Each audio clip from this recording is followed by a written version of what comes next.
Oh, the expansive heart of love expanding itself on into creation. Yes, indeedy. Declaring itself to be so right there in every bit of it, don't you see? And Uriah Heep here on the Coyote Medicine Show, helping us, get in that flow. Get in that note. Be what that glow is. Yeah, the rising sun inside the heart that makes all of life a living, loving work of rainbowic art. Yes, indeed. That means born of the rainbow, in case you ain't familiar with that word. I use a few unusual words here as I step aside from the buffalo herd and convey the heart of love outward into this reality like the old cowboy that I is, baby. Freed from that prison of, the dynasty of, action and reaction and polarity. Polarity. It pulls you this way, pulls you that, and then pulls you back again. You remember the monolith tumbling through the universe, what was that? 2001, A Space Odyssey. Quite a telling thing, you see, because here comes the ape starting to bang out the tools and of creation and starting to cut trees down to burn fire and so forth. I mean, that's one premise, what most folks don't realize. First time around, that thing planted us down as divine angels in human form. And we ain't never lost that, even though we devoluted way down to the bottom end of the totem pole. Guess what? The totem pole has many positions on it. And we've lived each and every one of them through every state of being that there is. Humanity has taken its heart there and experienced that. That's what the times of now are all about. Experience. And what is experience, man? Well, that implies something of a past when you use the X as a prefix, right? Experience. Well, man, it's the ability to feel and flow with this creation. It's that declaration that says, I am love in everything. And see, it's a lived thing, meaning that you open the door, you step in it, and you're living there. That's your new home, which was always your home. And in fact, you never really closed the door on it. But that's another story, another way. The way we perceive it from this side now is the opening of the door and the stepping in it. What does that mean? A gateway arises. Now I guess early this morning I stepped out. And there's still a half moon out there in the night sky. Gorgeous, man. Oh, geez. And we had these hazy clouds, way up high, them thin, icy ones, And wow, there was this huge ring around the moon. And it had the feeling of a gateway, an opening, a portal. Like the reality around the moon projection was becoming multi-dimensional. The separateness was beginning to dissolve away. Now, I don't know how many of you stepped out about that same time of day, an hour or two before the show came on, so it's early, but it's always those waning hours when you see the magnificence of the universe, displaying what it usually keeps secret, It lets it come out in those early wee hours of the day. That's why we so love being there, some of us anyway, because that's where the freshness of the reality, the real day, gets itself underway. And it's more than just the sun peeking over the mountain tops, babies, or out of the prairie or out of the ocean, as the case may be. It's the sun arising everywhere, in everything. It's that moment we've long awaited yet never stepped away from. The moment when life was first created. Yeah, in the form we know it visibly of as here and now. Only that beginning moment, powerful and how, see, we're beginning to realize our way, in a way, back into that. Some form of that is arriving inside of our conscious presence. And arriving is the right word, because we have felt separated from it, therefore it needs to return. Therefore there is an arrival of the prodigal energy that's gone out there and partied its ass off in a lot of stupid ways. But it's learned and grown and seasoned itself richly for all that experience. Can you feel the enthusiasm the universe has for your particular brand of love? Can you feel the love that you're here to share in a way that really shows that you care. You can't do the old flip shit anymore, man. Flip flop and here we hop. No. Now it's going with the flow. It's life lived at an understanding level, at a very appreciative level, where gratitude is the attitude that brings forward creation, man. And that means that we feel it, the richness in all of it.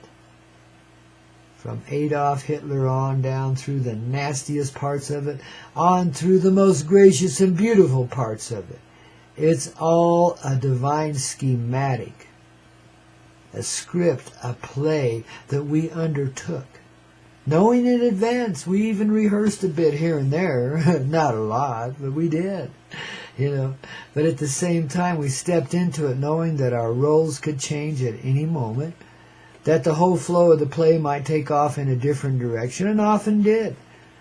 That we just had to be ready for anything, because even though it was pre-scripted, it was a malleable script, and it wrote itself as you went along through it.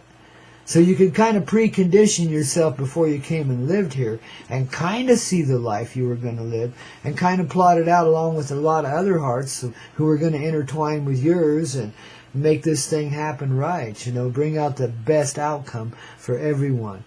You see, you could see that, and you could kind of plot that in this energetic sort of way before you ever stepped in here as a soul presence, when you're living over there in what we call the mystical side of things. Won't be that way much longer, babies. Mysticism is our reality, silly kids. It's not anything separate from us. It's a return. It's the reunion. It's the beginning. It's the mystical. It's the heart. It's the conscious presence that now extends shadowy-like into this presence that we are here. Same way a kid kind of puts themselves into a video game and becomes the presence of the character they're playing there. We do that here. It's got that presence almost, that's almost, not quite, but an almost exact duplication of the effect under which we live in this reality. Another great suggestion was given in that Matrix movie. That was overstated and over-exaggerated, but babies, it's very similar to that here. It's so starkly real, it's just almost unimaginable. But that's been our living truth. We've been plugged into this reality. A part of our presence lives here, while the main part of our presence remains there in them beginning times, dreaming this existence into being. See, it's like the wicked witch came along and gave us all a poisoned apple, and we passed out and began dreaming a life that we never wanted to live, and therefore we didn't. We just extended ourselves into it the same way you would into the presence of a video game. And in the same way that video games these days have incredible flexibility, you can go off in a billion different directions. The possibilities of each moment are just incredibly, almost infinitesimal. Going on into infinity anyway. They're just limitless. Possibilities are limitless once you step into a certain place in the game, and it just keeps going from there to there. But you follow basic structure and form just the same, and you also rise up through levels. You get your experience of this one, then you're ready for that one, then you're ready for that one, then you're ready for that one. I know in video games all it does is make you a better killer, and a more calloused one at that. But that's just some of them, not all of them. Boy, they're changing now. I hear there's some pretty enlightened stuff out there. My idea of a video game is to play a little solitaire every now and then. That's about it, man. I just don't do it. But I understand, the urge and the necessity of it, because it's such a reflective thing of how we truthfully live. And I see how people can get caught up in it, you see. But I also understand where it ultimately leads, just like all experience does, is to that state of cosmic awareness where you finally realize what's going on here, and you get yourself back in the proper perspective. And and then the game and the life can kind of meld and merge and become a singular thing. The game's no longer a game, and the life's no longer something too structured. It's got flow and rhythm and harmony and sweetness and saltiness and all of that goes with it, because we have acquired that through our tasteful experience in this divine nightmarish dream we extended ourselves into, like a video game, you see. Just a bit of ourselves. You can't throw your whole presence in here. You'd blow the machine up, man. Oh, well, that's what we're doing anyway. Only it ain't a dismantling, it ain't a destructive explosion. It's a nuclear explosion. Like I say, the game and the life, they kind of merge because they reflected each other anyway, you know. One's a part of the other. This was kind of a weak representation of real life, but at least the suggestion was there. Got us through all these various levels and stages and got us to where we are now. Beautifully so. In that dance, so poetically expressed by Robert Mirabel. God, I love that song. It's like 10 minutes long and worth every second of it. Beautiful tunage. I'm sorry it doesn't get a little wider presence in this reality, but maybe we'll make our presence a little wider, and Robert Mirabel will become a big rock star because of it. I'd sure like to see that happen. You know, I've met the guy personally, but I don't really know him or anything, but wow. Tremendous efforts. The dance. Yes, indeed. And babies, when you're lost and all alone, do the dance, and you'll come right back, man. You'll know. Feel the rhythm, feel the rock, feel the roll. Remember the Coyote Medicine Show and some of the bodacious tunage you've heard here. Boy, tunage that makes your heart lodge and then some. It's expansive growth into cosmic awareness. It's knowing who you really are. It's the ultimate hippie trip. Yeah, happy, intelligent persons pursuing infinite enlightenment. Boy, I haven't uttered that one for a while. Good thing we got it out there in the universe again. The energy just keeps expanding. It's a part of the nuclear explosion. It is the ultimate hippie dream come true. That everybody loves everyone and everything loves you. And because of that, we provide for one another through the sharing of our creative capabilities here, given in that simple, conscious presence in the heart we call divine intelligence, for lack of better terminology. That which is, that which simply flows into life and makes it become so, and makes sure that your toenails and your fingernails grow and your hair gets pretty and all that shit, you know. You know, and then you get to go to the bathroom at just the right, etc., you know. That which just automatically creates a life in divine harmony. And now we just simply, instead of feeling resistant to that flow in any way, shape, or form, no matter what it is that took us away from it, we see beyond that misperception through the loving eyes of the loving heart coming forward inside of each one of us as a presence in this reality. A very personal and sweet presence. I want you to reach out and embrace yourself right now. Give yourself the biggest, tightest hug you possibly can. And know that you are the very vessel, the harbor of the most enlightened love there could ever be. That you were created to share this love quite naturally here, to be the radiant being through whom others could find their situation resolving as well.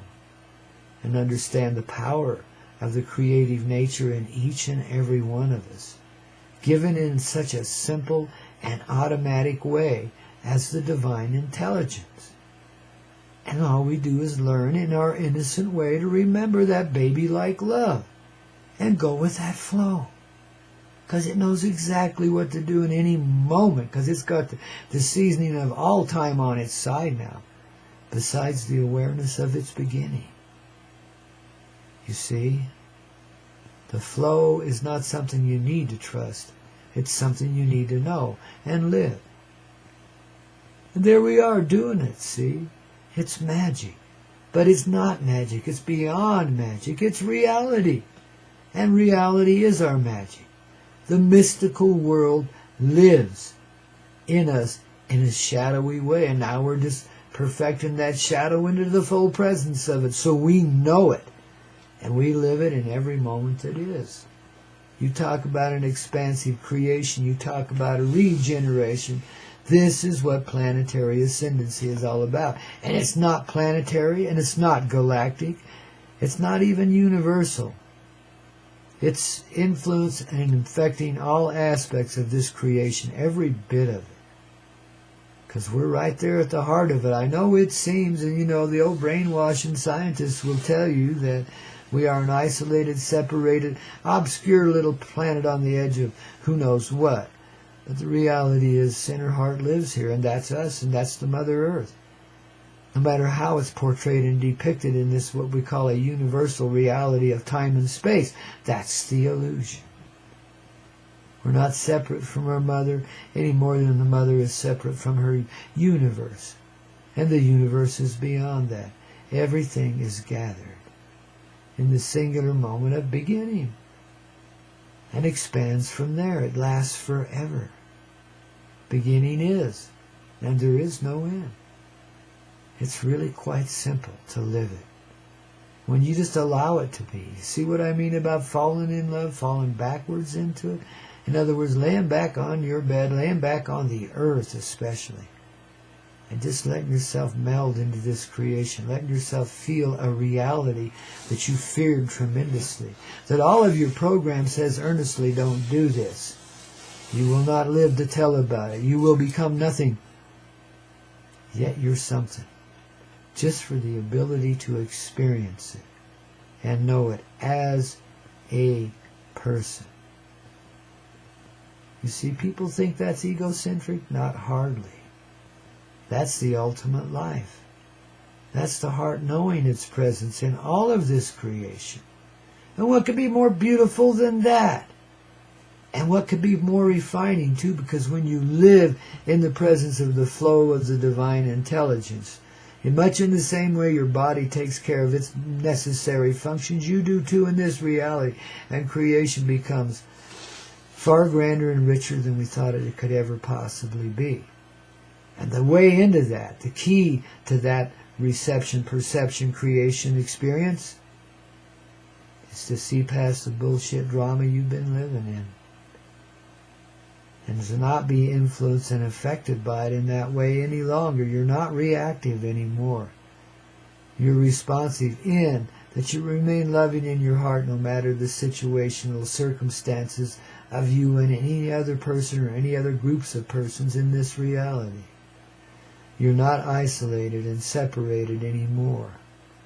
You're so hot that everyone is joined with you, and everything too. Yeah, all the birds, bees, plants, trees, and old tin cans laying alongside the road too. Everything joined right in with you, babies, joyously so. Because that's you. That's your form of expression in the here and now. You start to understand how this video game works and where the controls are and who the operator is. Yes, indeedy. See, well, I also compare it to an amusement park and a ride that seems to last for an awful long time. But now there's our parents at the door saying, come on, kids, you've had enough. Let's get out of here. Let's go party in the picnic ground for a while, shall we? Fried chicken and watermelon. Well, how much better can it be? And oh, homemade tater salad, too. And cold beans and all that good shit. I mean, you know, life's good, babies. And we're about to step now into the reward phase of it. The ride is over. The parallels, the universes, the dimensions, they collapse now as we begin to feel what's real and experience our full presence in the earth reality first and foremost. So other divine presences might feel that and remember that too. We're the anchoring energy, the first and the last, because we'll remain here until it's done, till everyone's shining like the sun. And babies, it has begun, and it'll continue, because we're the Coyotes, and we never fail. You mess with us, you mess with hell, and you bring forward paradise. Now, ain't that nice? Oh, sugar and spice, and here's a lollipop for you, kid. Now, bring me a polished apple. Let's see what else is going to happen here, okay? You getting it clear, dear? I certainly am.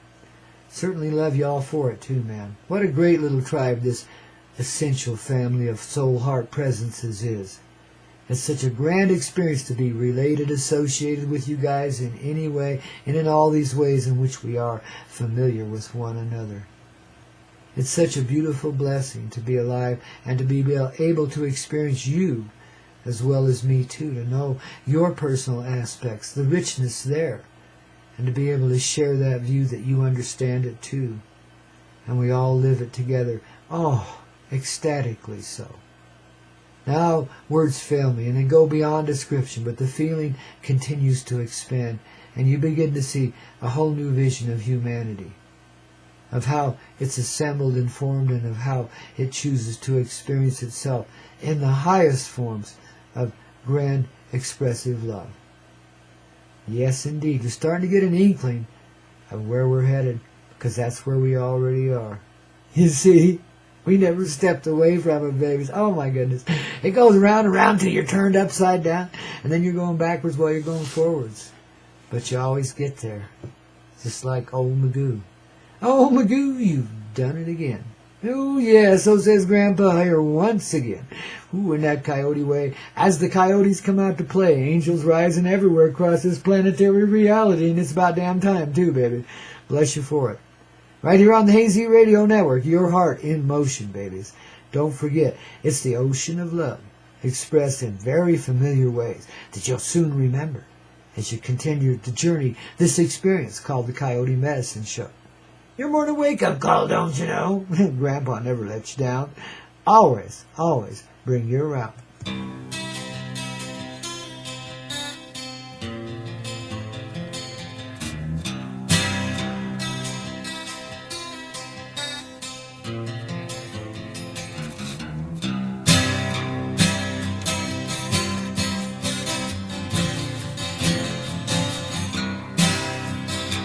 He was the wizard of 1,000 kings, and I chanced to meet him one night.